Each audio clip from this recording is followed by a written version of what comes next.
Hi guys. So this is another episode of Crime on the Couch. I just rolled out of bed, okay? So if I look gross, I'm sorry, but I just saw this crazy case. It's very recent. There's not much info about it. I did not go to work today. I relaxed all day. So I've just been scrolling, looking for some cases that I want to cover, watching YouTube videos. I slept majority of the day, but I came across this crazy fucking case, guys. Don't mind the scratch on my forehead. Hopefully it heals soon. Actually, I might cover it for you guys, but this is the Loronda Jolly case.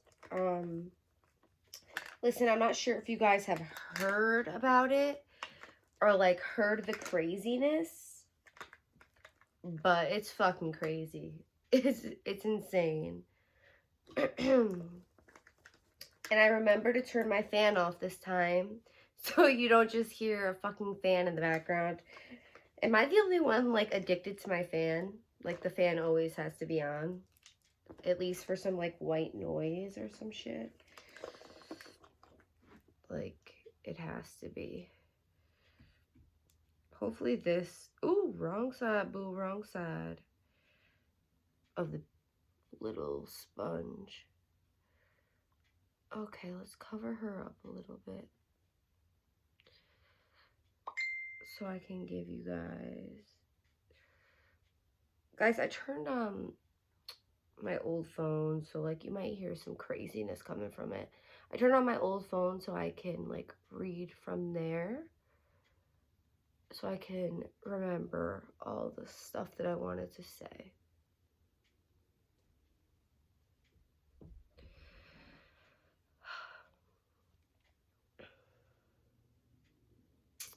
Is it working? Is she going bye-bye? Okay.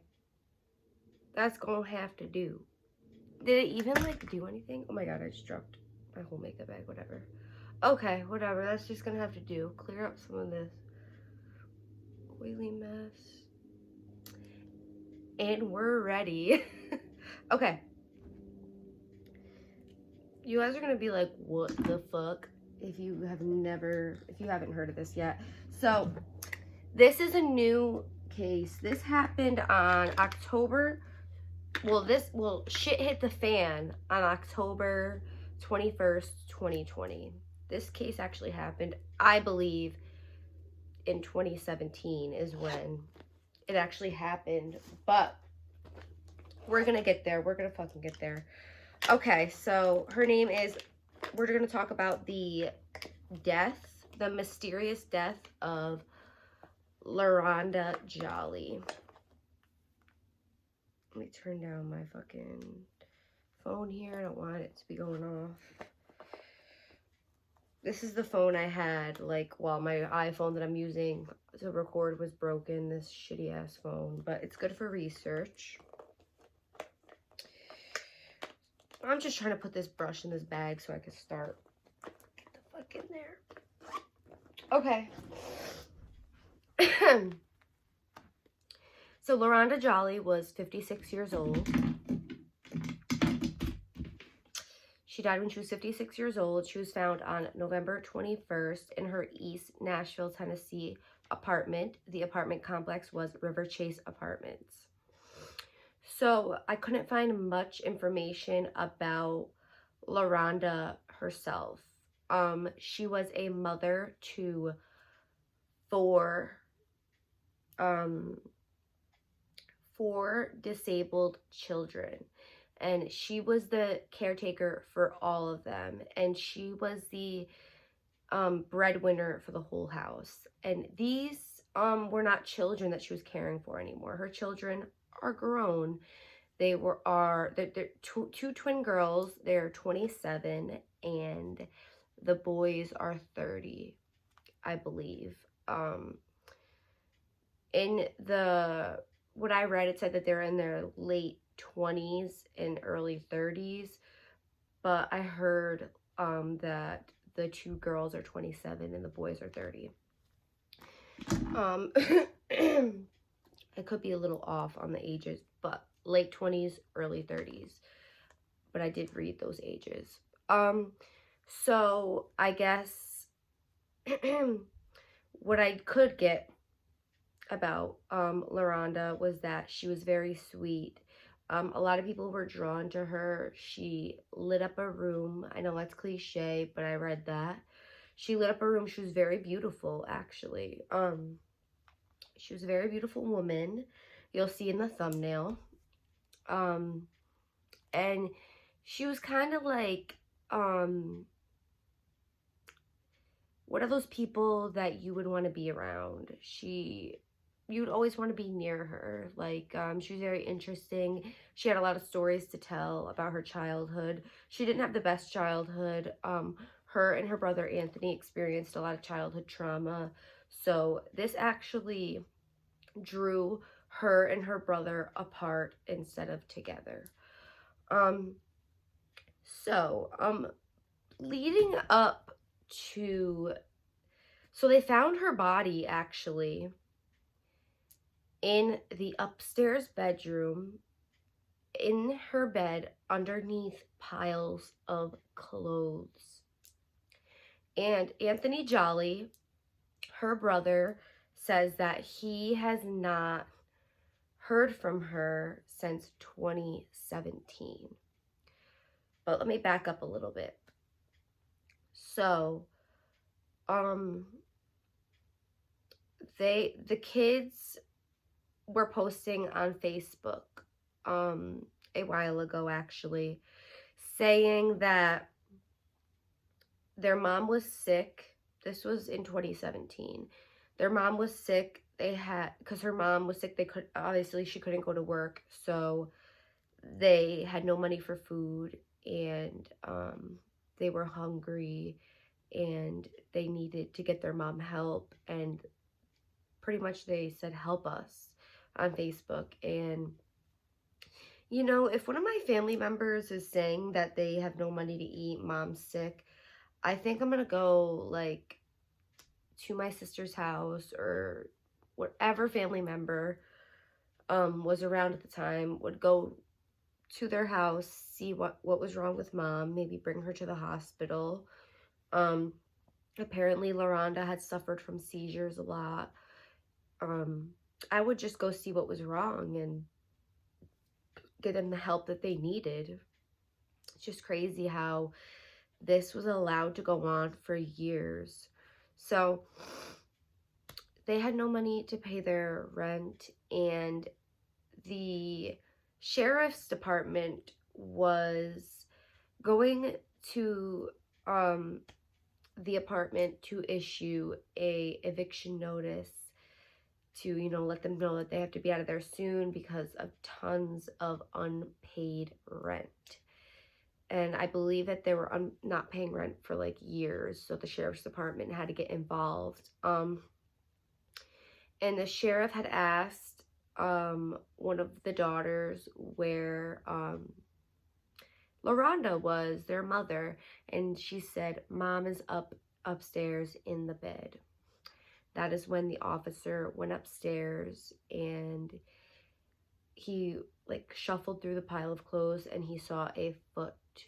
And it is believed that she was basically just a skeleton at that point.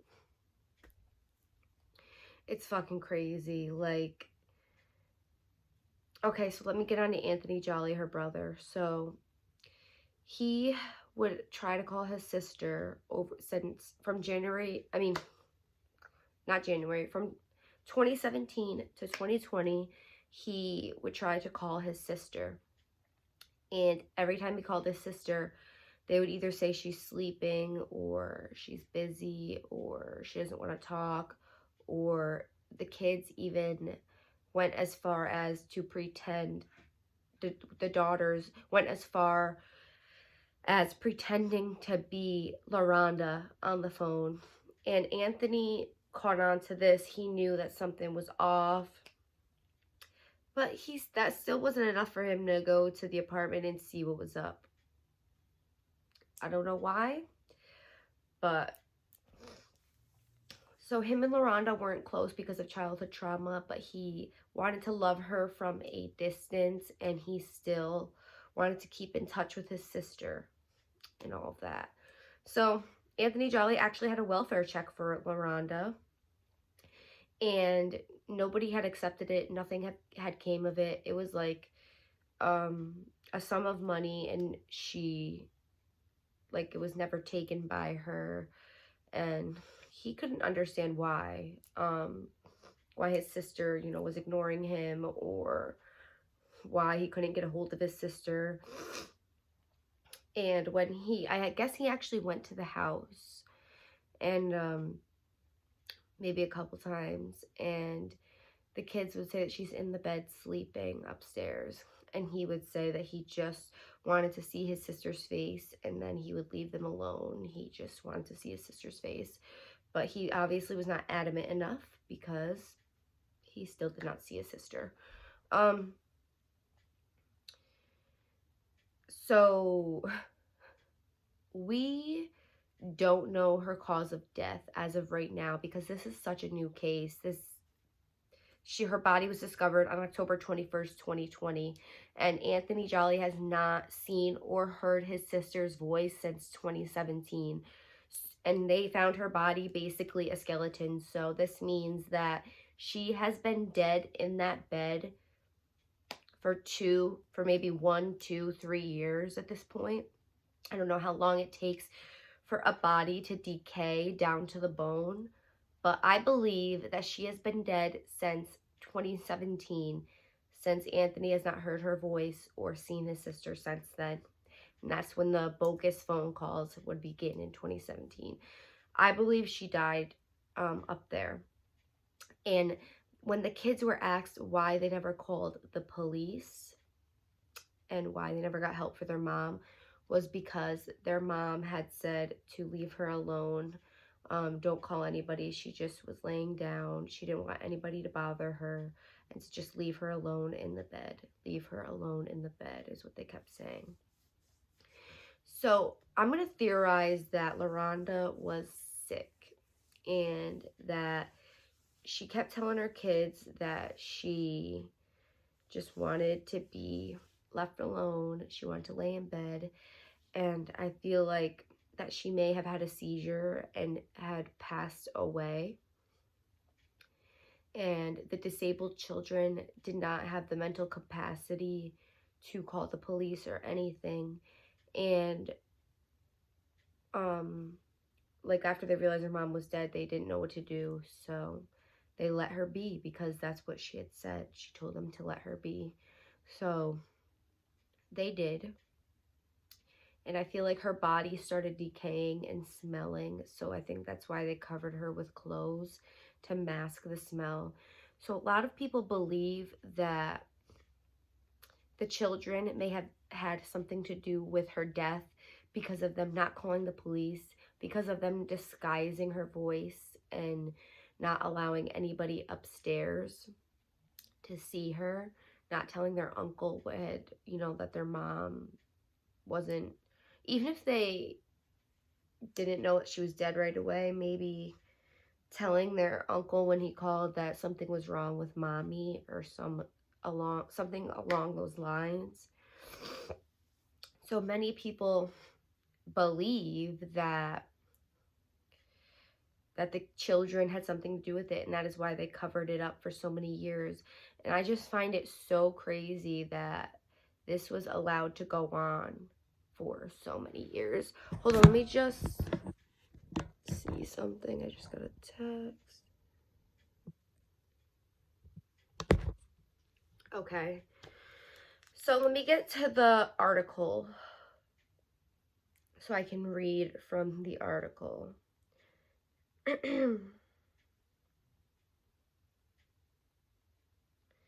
Let me know what you guys think in the comments. Do you think that the disabled children has something to do with their mother's death? Or do you think that she died of her own natural causes and the children did not have the mental capacity to get help for her? I think that the system had failed the children, and the system failed Loronda. How Loronda worked too. Like, her job never even called, like, to see if she was okay, never called the police and said that they'd never seen Loronda again. Her family never called and asked where their family member Loronda was, never called the police. Like, how does a dead body stay upstairs in a room with 4 disabled children for up to 3 years? Like, how does this happen?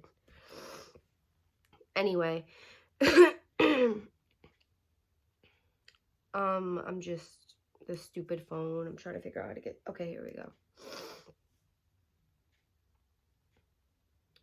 So, Nashville, Tennessee, October 1st, 2020.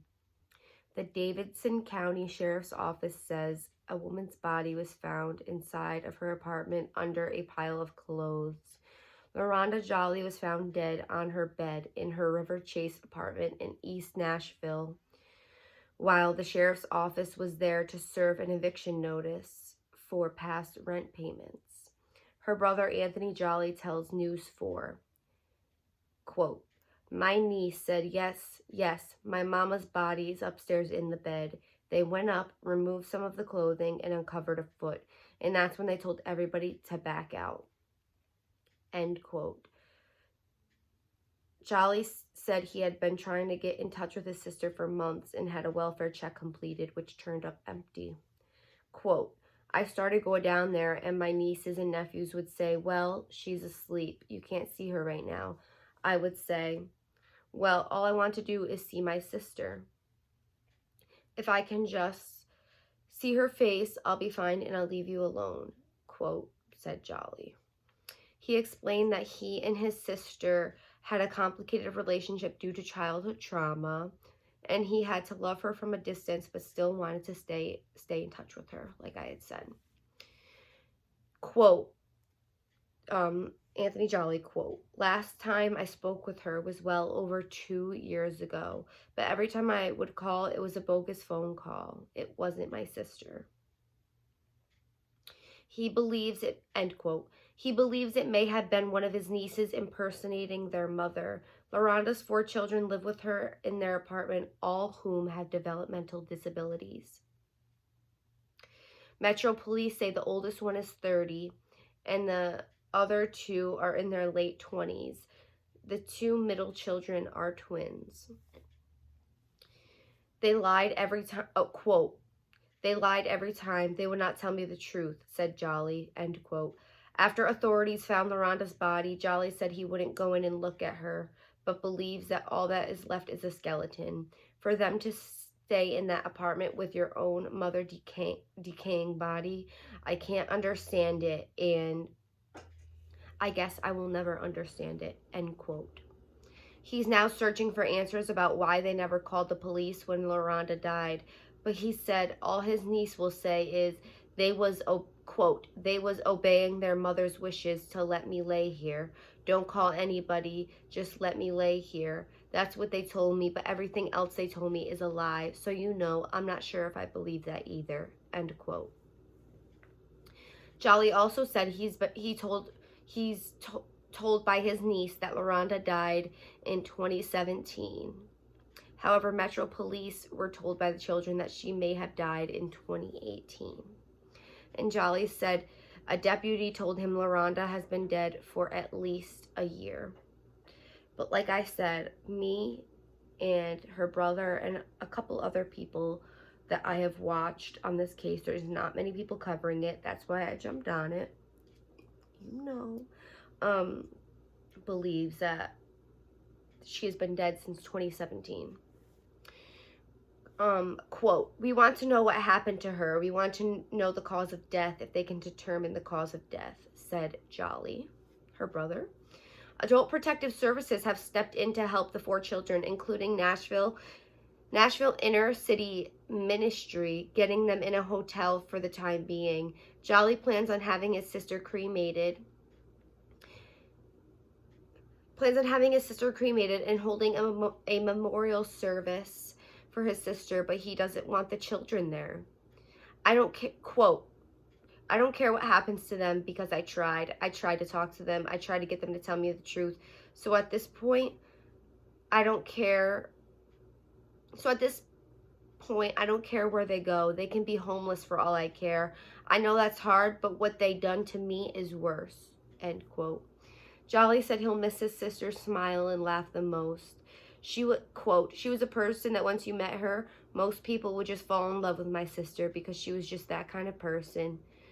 She could talk to anybody and talk about anything to anybody, end quote. While the children haven't explained what happened to Loronda, Metro Police say she may have suffered from seizures.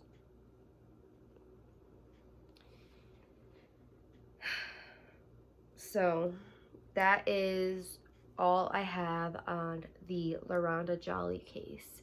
Let me know what you think in the comments. This is just crazy. It's a crazy one, guys. But I love you. Please like this video. Comment down below what you think. But smash that like button hard. And subscribe to my channel if you haven't. I noticed a couple like commenters, you're not subscribed. It takes 2 seconds to subscribe and support me and my dreams and becoming more known on YouTube. Okay, I love you guys, and I will see you soon. Mwah.